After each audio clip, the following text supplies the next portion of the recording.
Bottom line, really pleased to win a game on the road. Not easy to do. I thought our guys, battled back and forth throughout the game, which, we know these games are going to be about that. Offensively, obviously a lot to like. Balance, execution, passing game, DJ and those guys, receivers making plays, and needed to respond multiple times especially the second half, and we're able to get that done. Defensively, got some things to clean up. Played a quarterback that we hadn't seen on tape who played really well. Credit to him. They ran the ball, which, we went in with some spots that guys need to step up. Started a couple of new corners who actually played really, really well. But when you try to protect those guys at times, you're susceptible to the run game, but not nearly, we didn't think. Giving up that many yards in the rush game is not what we want to be about, so we got some things to clean up there. Found a way, I will say, defensively, get a couple turnovers that separated the game kind of in the third quarter, early fourth. Special teams-wise, kickoff return was huge. Some of that field position we started offensively with made a huge difference. Had the aggressive call on the kickoff part on the onside that didn't go our way, and, need to be able to respond. Strategically, we thought we had a chance on some of that, but we didn't execute it well. Give them some credit not falling asleep on that. So there's some things, just like always. You can watch this tape. We got back in yesterday. These guys, sticking to a process we want to correct and improve after a game, and we're trying to do the same thing because we're going to need to. Again, got a big-time opponent coming in here to Research Stadium, UCLA. Coach Kelly, been doing it at a high level for a long time. A dominant defense as you look at these guys on tape, and so that'll be a serious, serious challenge, which we're going to need to play well to win, and counting on Beaver Nation showing up again at home because we're going to need it. This place needs to be rocking at 5 for us to have our best effort. I'm going to lean on the crowd quite a bit in this one. Coach, when you looked at DJ, maybe look at the film afterwards, was there anything significantly that he did better or anything that stood out over say, his first 5 games? Because he was just, so on point. Yeah, I think his accuracy stood out. Guys were open. He's going to the right spots and hitting guys, not just like completing the pass, but hitting them in stride. You see some of the catches and the yards gained after it. Think about those 2 third-down throws to Anthony Gould, how accurate those were down the field, and making big-time plays there. But he was in a nice rhythm, confident. He played really good football. And kind of looking ahead to UCLA, you said dominant defense. I don't know how much you've dug into them, but what makes them so tough, and how would you describe that challenge ahead? Yeah, I think it's become big picture stands out. Long, athletic, their ability on the edge to affect the passer.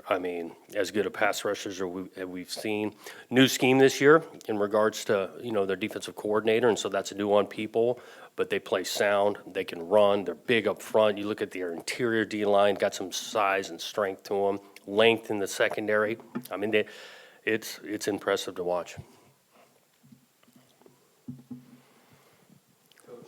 500 yards of offense last week against Cal through 6 games for you guys offensively. Do you feel like this is where you want this offense to be at this point of the season, or do you see points where there's still improvement that can be made right now? Yeah, definitely still see some improvement to be made. Every game's going to be different and how it's going and all of that.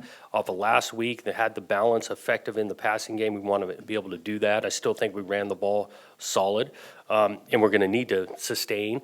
I think of it this way, is like, okay, we're halfway point of the year. That's a lot of tape. That's 6 games. You're showing tendencies, flaws, how people want to attack you.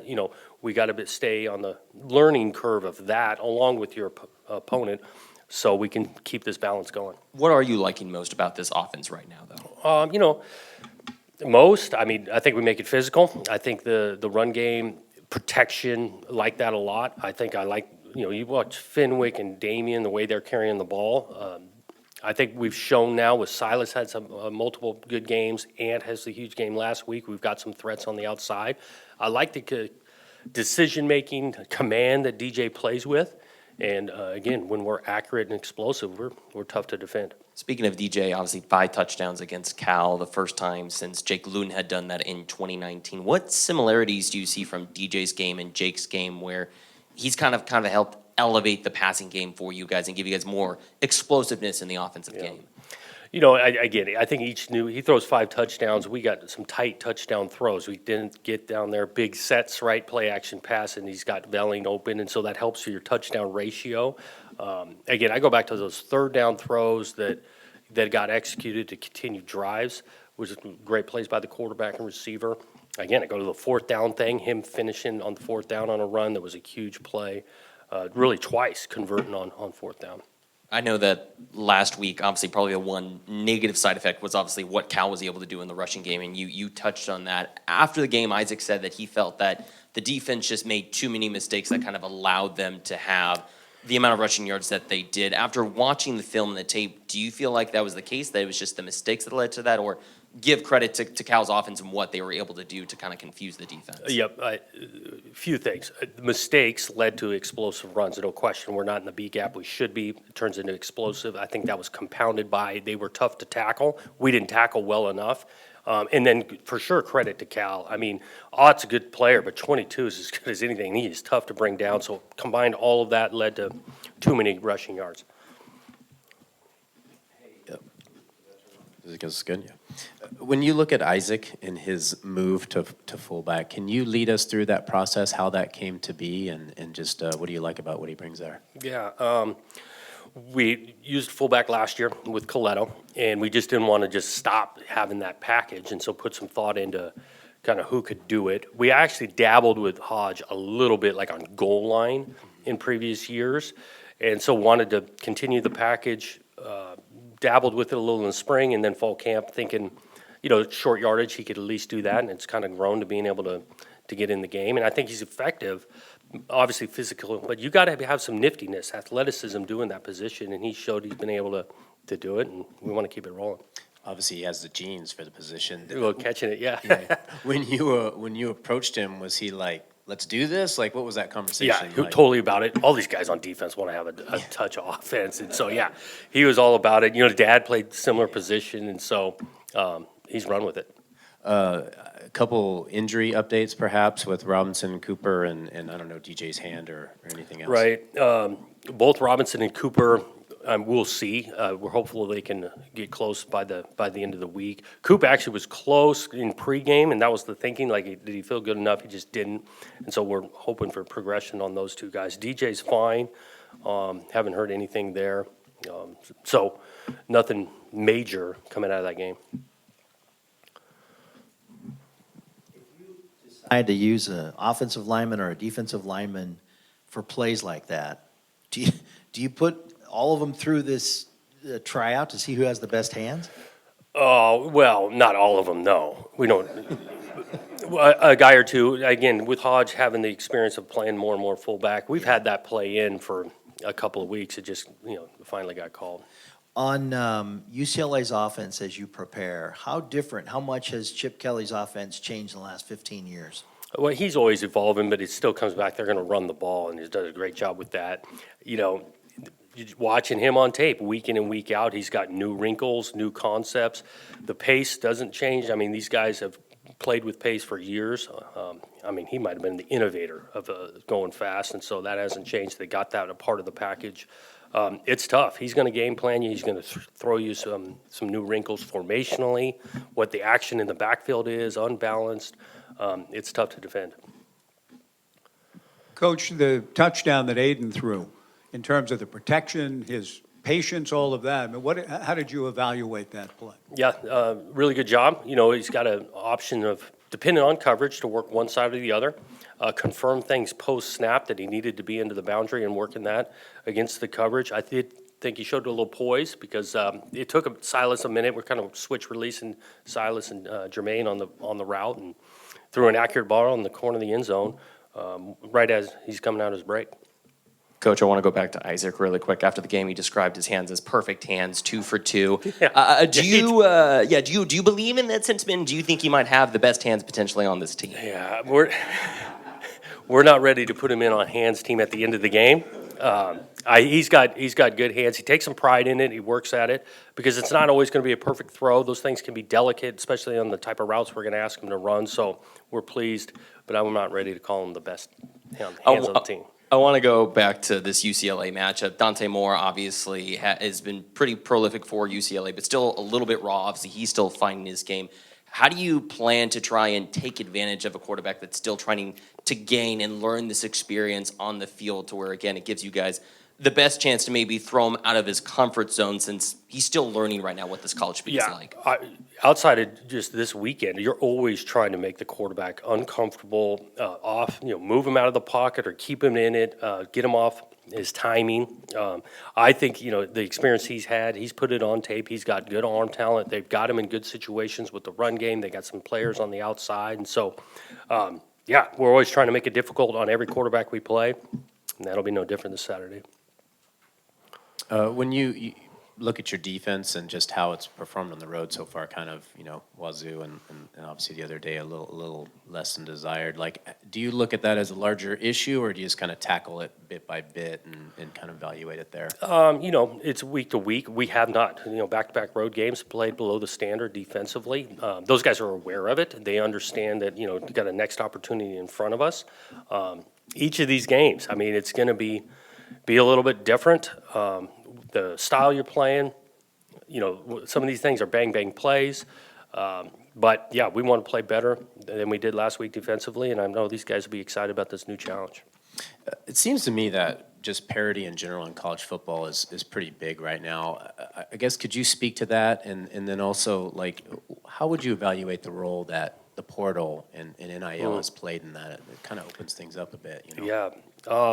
There's a lot there in that question. I do think there's parity. I think you got to play really, really well week in and week out to get wins on Saturdays because these games are tight. I think the ability for programs to flip quicker because of the portal. You got more talent, maybe more experience because you can go in the portal and get experienced players right away. So it's a challenge. I look at parity. We got three common opponents here with UCLA: San Diego State, Washington State, Utah. Very similar in regards to the styles of the games, the scores. So there's parity across. I know in this league, going week in and week out. Yeah, and specifically at quarterback, it seems like half the league, if not more, has a transfer starting at quarterback and a good one. Have you ever seen that much, transfer or? Right. Transformation. Not as well. It's still somewhat new, but there are transfer quarterbacks in this league playing at a high level. I look at UCLA; they've taken huge advantage of the portal. You look at some of their top players; they're started at other places, and so it can be a huge advantage. And as a coach, how do you approach that? Some guys are meant for some programs, and some for. Is there like a process you go through and?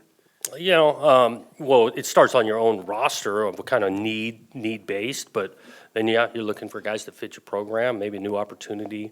Obviously, they're looking for a new opportunity if they're in the portal, and it's one way to, bring guys to your roster.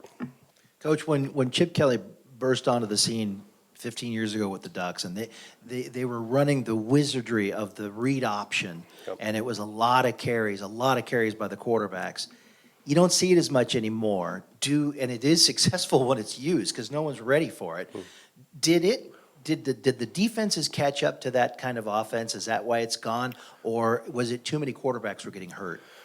Yeah, I don't know exactly. There's no question when Chip started this thing, the wizardry, as you described it, with the quarterback pulling it, but then you add that he was playing with such pace. Both those things were pretty new, and it was just so prolific. I think the thing is cyclical in college football. Defenses adapt. And then, the quarterback's position itself is vitally important to keep those guys healthy, so maybe that added to less of the quarterback running with it.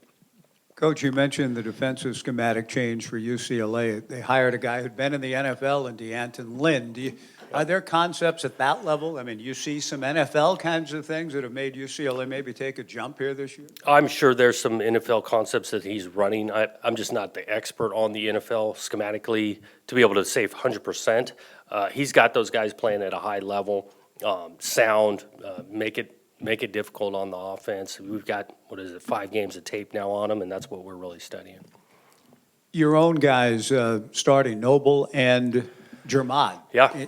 How did you feel they held up when you look back at it? Both those guys played really well for, again, early.